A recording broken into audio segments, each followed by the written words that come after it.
Welcome back, everybody. Angel Arts here again, and welcome to another episode of Let's Get to Know the candidates for my upcoming Mass Effect RPG tabletop campaign. I am joined by longtime viewer DarkLThemsby.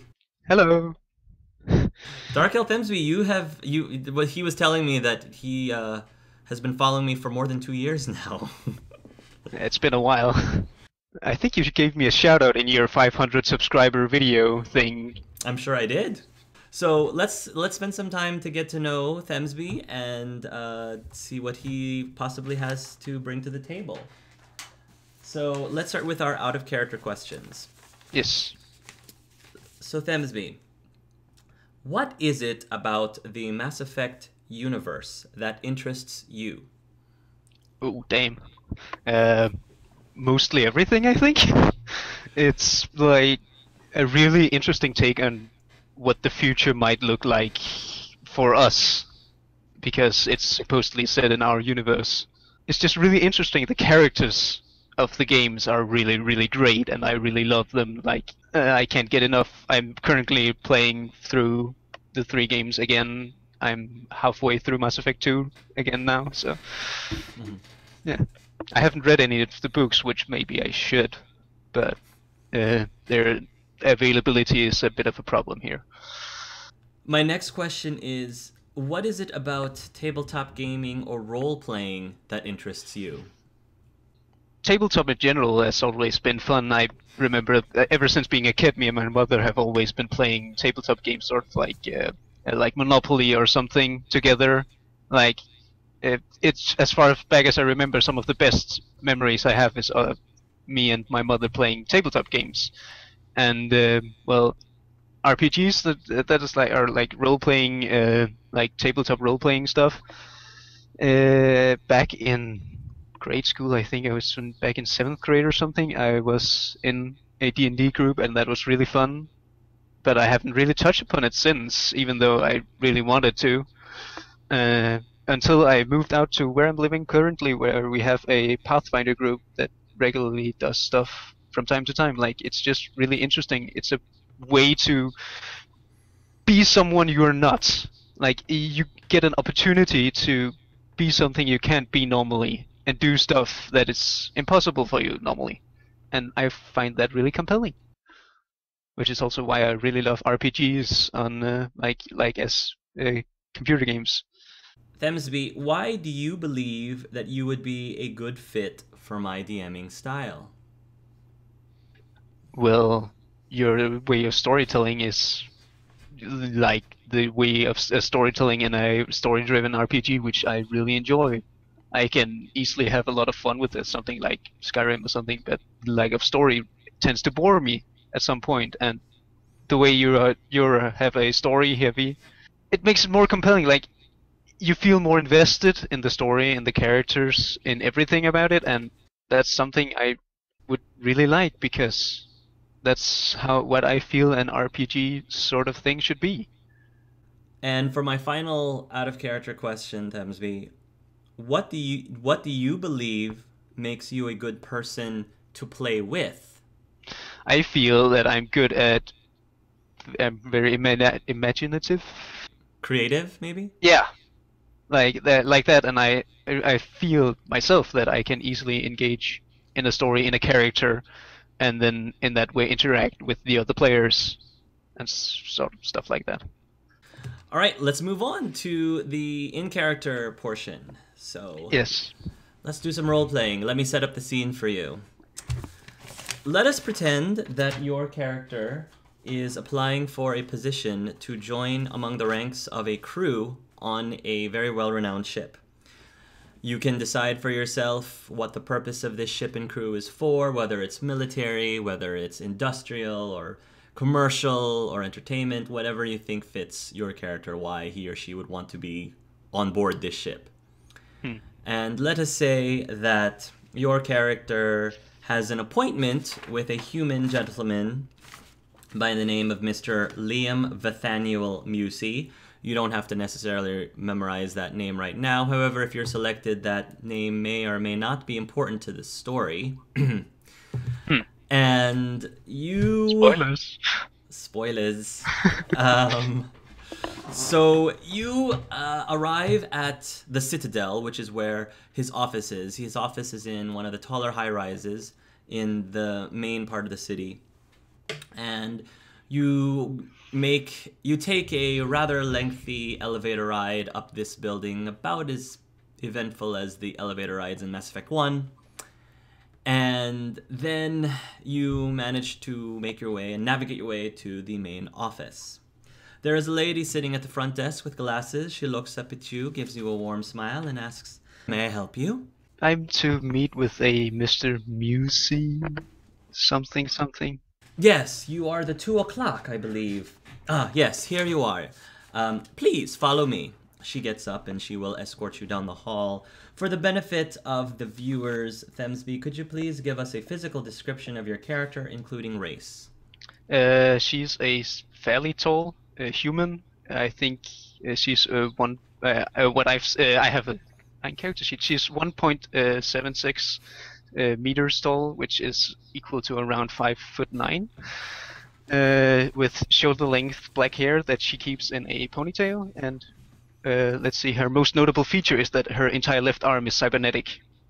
The secretary will escort you down the hall, and she will take you to a very well-decorated, well-furnished office, complete with very cushy seats and a very cushy-looking couch. One of the things that you also immediately notice as you enter the room is the faint smell of lavender. At the main desk is seated a very well-dressed young man in a bright orange pinstripe suit with hair slicked back. And he looks up at you, flashes you one of the most perfect smiles that you've ever seen in a while. And he gets up from behind this desk, walks over to you, and he says, "Miss Aya Rowlett, such a pleasure to have you. We've been expecting you." And he holds out his hand. I didn't expect so shiny a person. Hi. He gives your hand a firm shake, and then he smiles again and says, "Please, have a seat." Okay. Bit soft, I think. And you will take a seat. You sink slightly into the chair. Perhaps we could do something to make you a little bit more comfortable, Miss Rowlett. Perhaps we could offer you a drink. What would be your beverage of choice? Caribbean rum, I think. I think we can manage that. He snaps his fingers. Jeanette, one of the assistants, emerges from the adjoining rooms. "Yes, Mr. Musey. Jeanette, could you please give this fine woman some of the Caribbean rum in the pantry, please?" "Of course, Mr. Musey." She smiles and she goes off into the back. "All right. Miss Rowlett, I can sense that you are a woman who likes to get down to business as quickly as possible. So let us get through these questions, fly through them, and then you can be off on your merry little way here." Indeed. So, according to your resume, you are a trained infiltrator. Cloaking and sniper rifles is your specialty. Yes. Tell me, Miss Rowlett, what led you to pursue this occupation? That's a hard one, especially for someone I've just met. Well, I guess it's something to do with the death of my parents. I was raised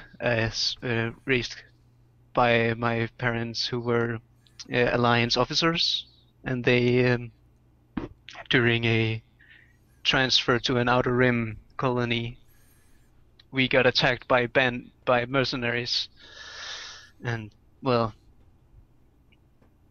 yeah, they died. So I took up my mom's rifle and killed all the mercenaries. I didn't mean to open any wounds with that question. But It's fine. I appreciate your candidness, though. All right. Well, let's skip over, and there's no need for me to continue delving into your past.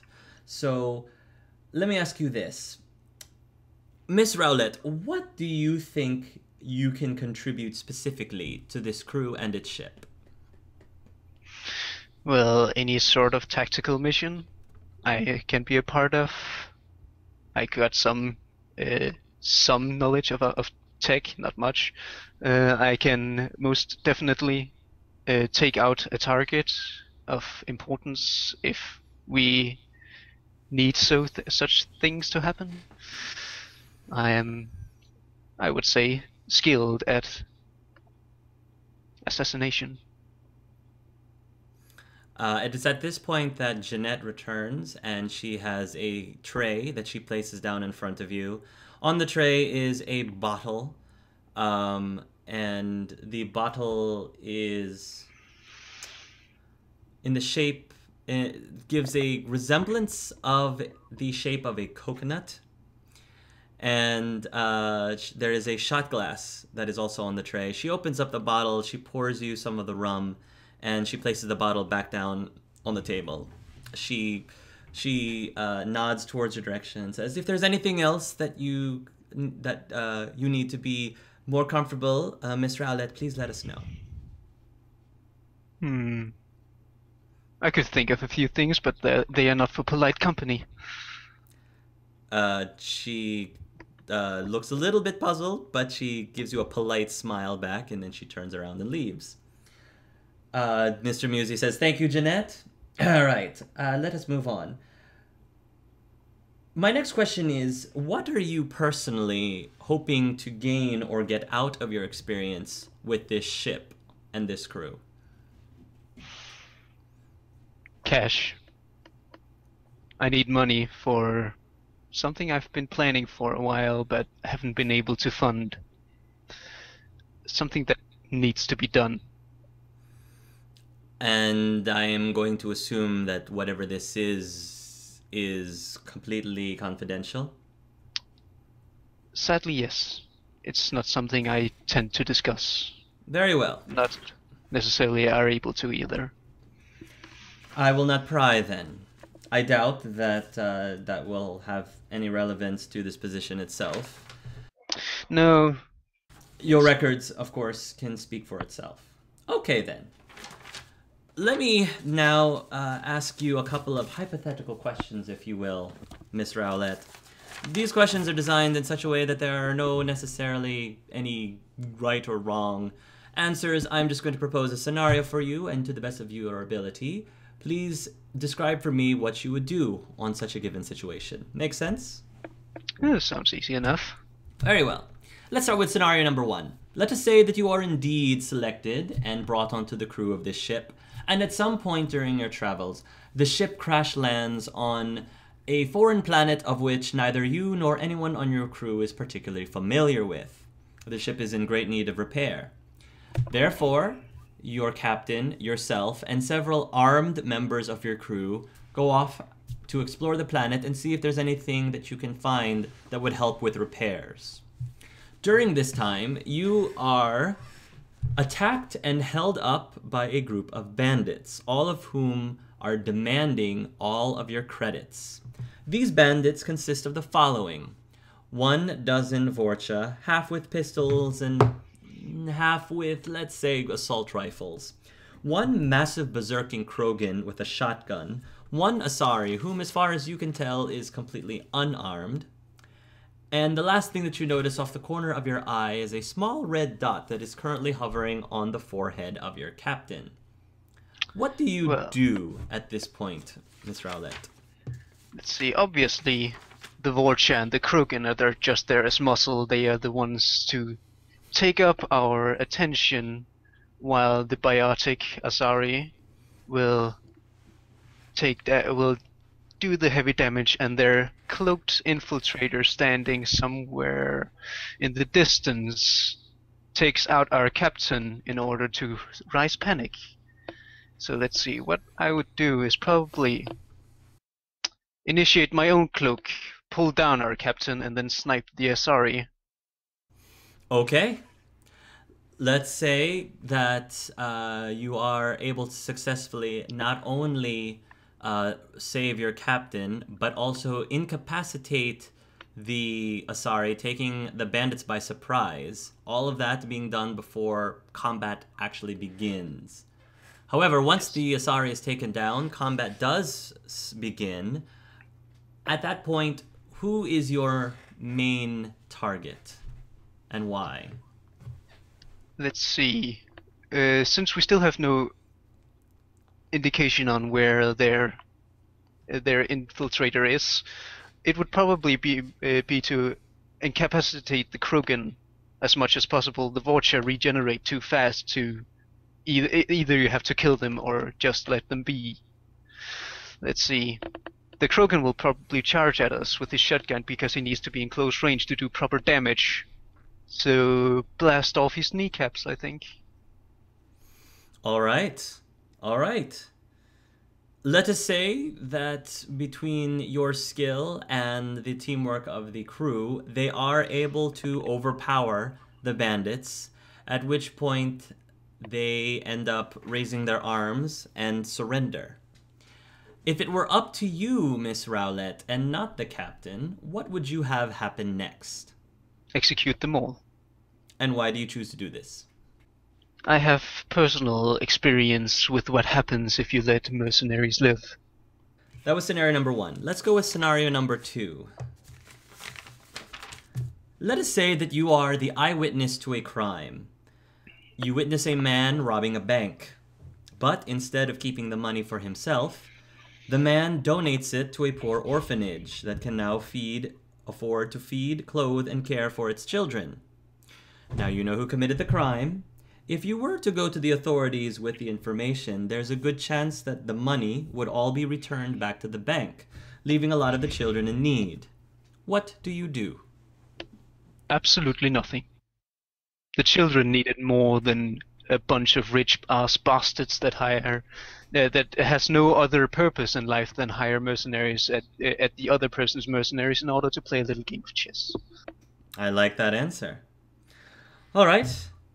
One more question for you, Miss Rowlett, and that question is simply this. Red, green, or blue? I was born red.